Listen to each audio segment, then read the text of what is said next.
विद्यार्थी मित्रांनो, इयत्ता 9वीमधील भूमितीतील पहिलं प्रकरण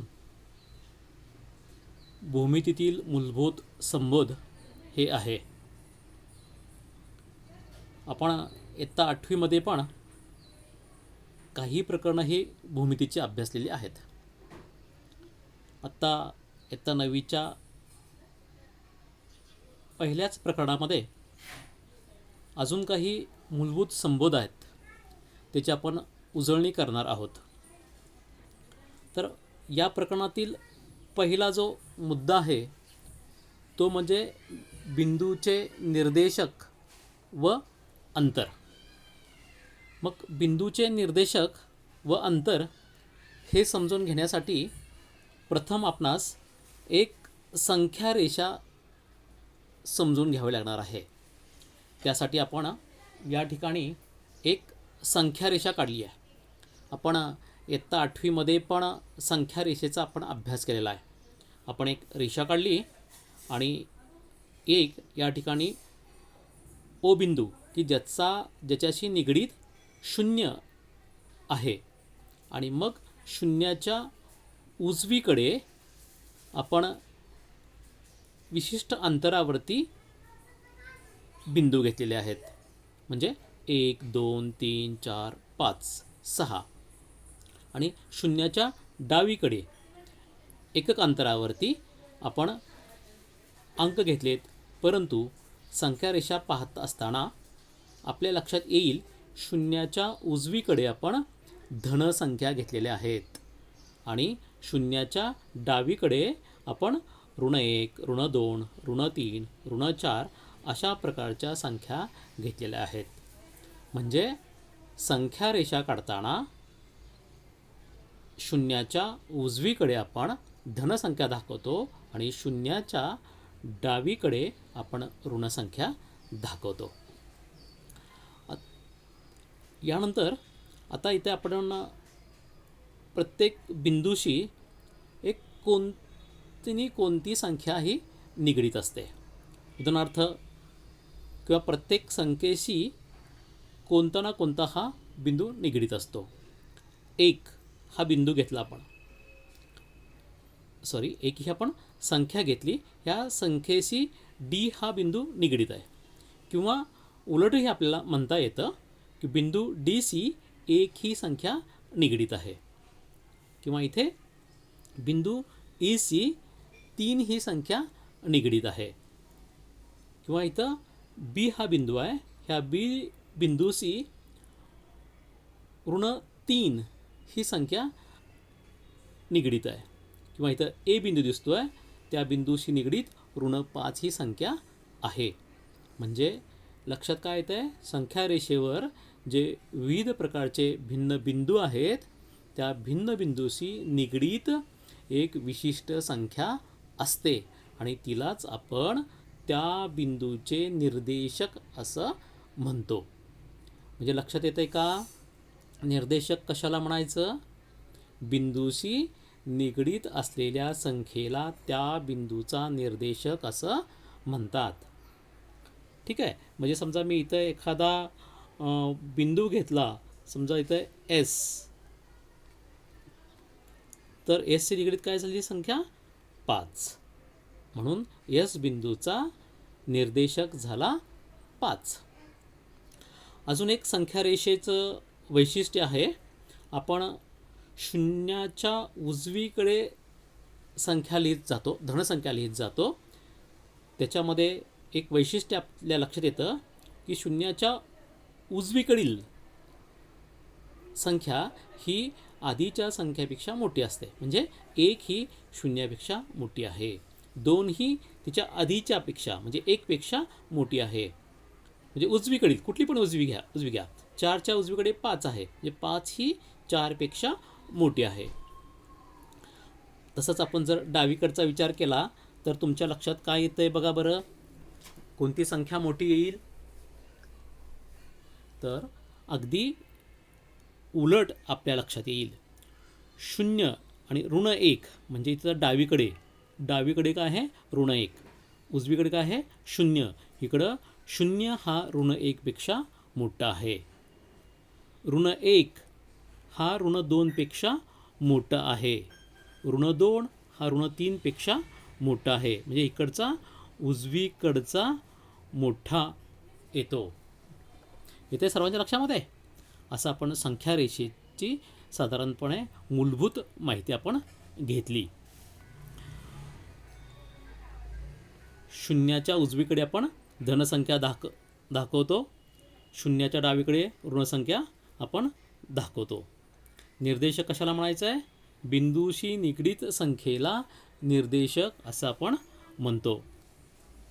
आपला जो मुद्दा आहे की बिंदूचे निर्देशक व अंतर. आता दोन बिंदूमधलं अंतर काढायचं कसं?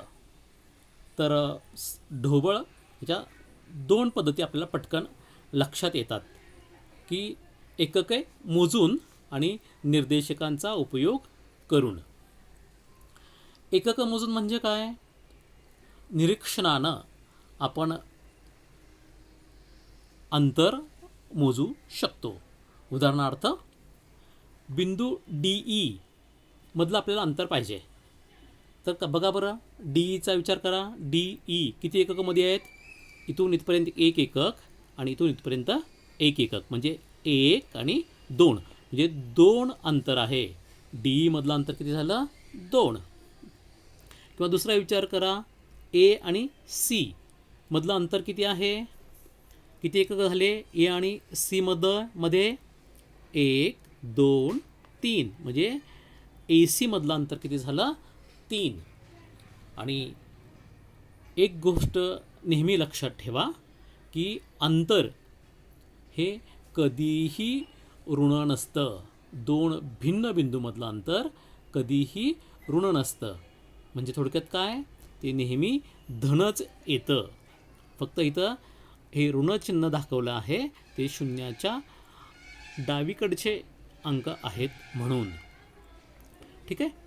आणि या पद्धतीने फक्त आपण निरीक्षण करून किंवा एकक मोजून दोन बिंदूमधलं अंतर आपण काढू शकतो. एकक मोजायचे, अगदी किती पण अंतर लांब असला तरी आपण निरीक्षणानं सुद्धा त्या दोन बिंदूमधलं अंतर आपण काढू शकतो.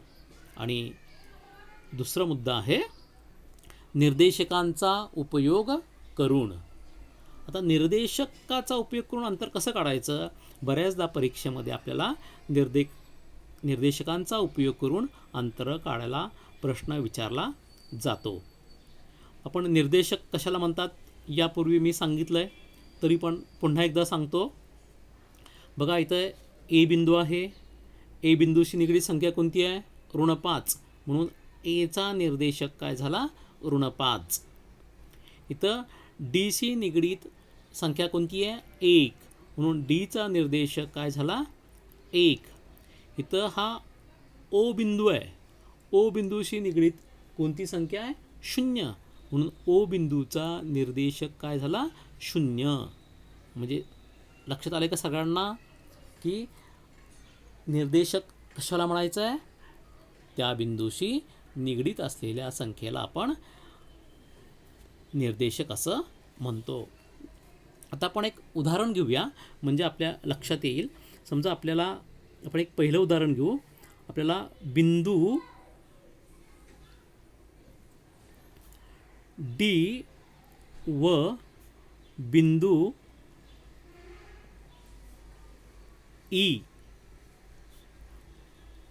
मधील अंतर काढायचं आहे. बिंदू D व बिंदू E मधील अंतर काढा. असं आपल्याला विचारलेलं आहे. तर आपण कसं करणार? मला सांगा अगोदर, बिंदू Dचा निर्देशक किती आहे? बिंदू Dचा निर्देशक आधी काढून घ्या.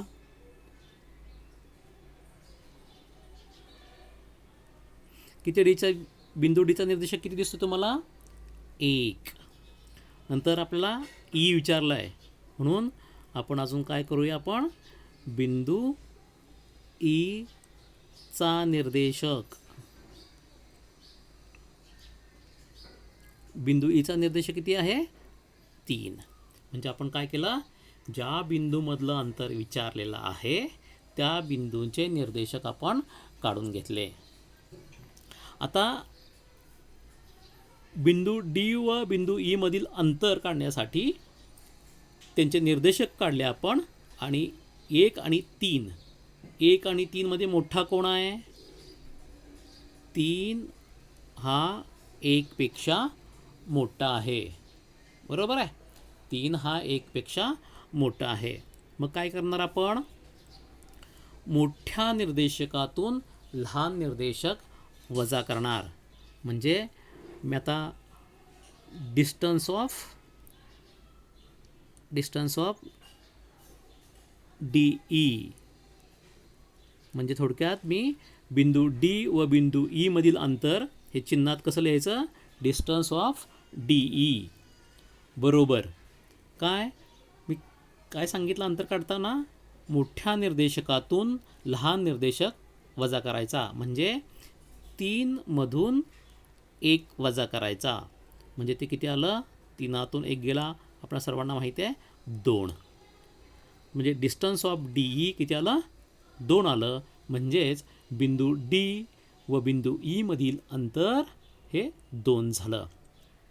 ह्यालाच असं पण आपण म्हणू शकतो, ते म्हणजे लेंथ ऑफ डी ई.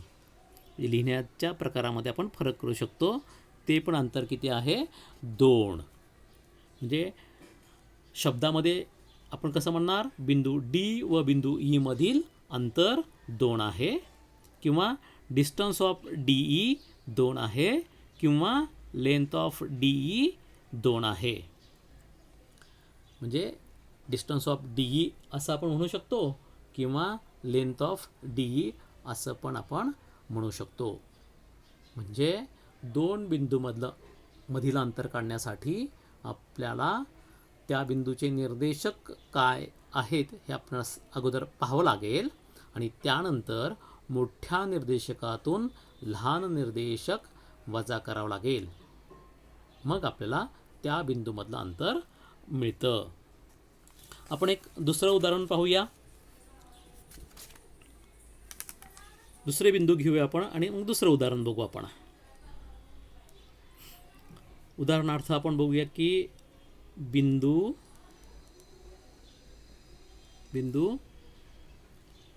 ए व बिंदू ई मधील अंतर काढा. बिंदू ई व बिंदू ए, किंवा बिंदू ए व बिंदू ई मधील अंतर काढा असा प्रश्न आहे. मग मी काय सांगितलं अगोदर? बिंदू एचा निर्देशक, बिंदू एचा निर्देशक, बिंदू एचा निर्देशक किती आहे? -5. बिंदू ईचा निर्देशक किती आहे? बिंदू ईचा निर्देशक किती आहे?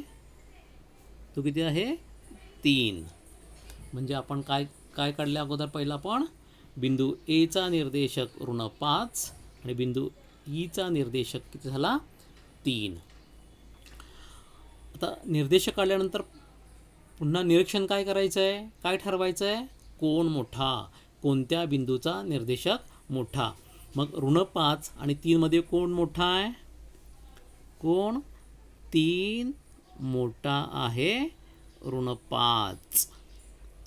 म्हणून काय होईल? Distance of A E. काय होईल? डिस्टन्स ऑफ ए ई बरोबर. आता डिस्टन्स ऑफ ए ई काढत असताना काय सांगितलं आपण?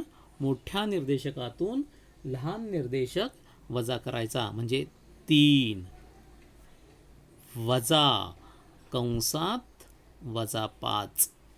बऱ्याच मुलांची गडबड या ठिकाणी होते, चुकण्याची शक्यता या ठिकाणी असते.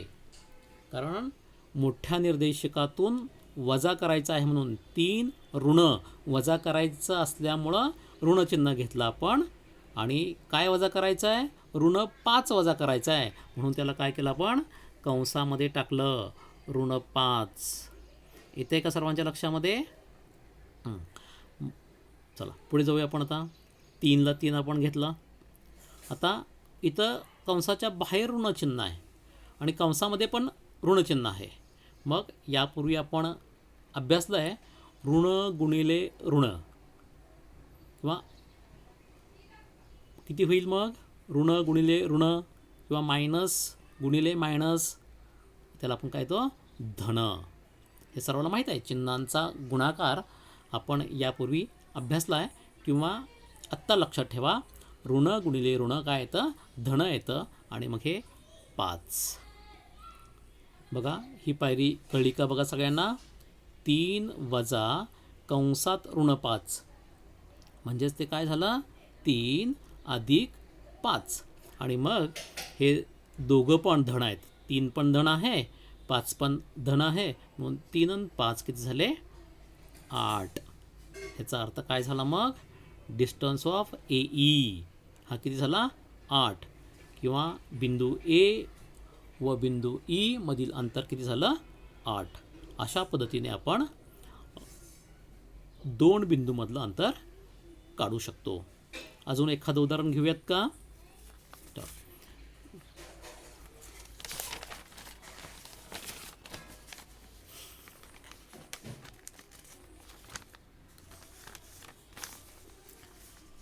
एक दुसरं उदाहरण घेऊया.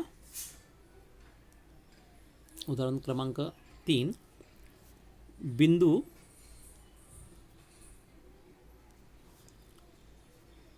सी व बिंदू ए मधील अंतर काढा. मधील अंतर किती? आता बघा मग आपण हे उदाहरण सोडवूया आपण. प्रथम बिंदू सीचा निर्देशक. बिंदू सी चा निर्देशक. बिंदू सीचा निर्देशक किती आहे? बिंदू सीचा निर्देशक ऋण 2. संख्या रेषेचा उपयोग करून ते काढायचं आहे. काय? ऋण 2 झाला. नंतर बिंदू एचा निर्देशक. बिंदू एचा निर्देशक. बिंदू एचा निर्देशक. बिंदू एचा निर्देशक किती आहे? ऋण 5. खात्री करा आपण निर्देशक बरोबर लिहिलेत का ते?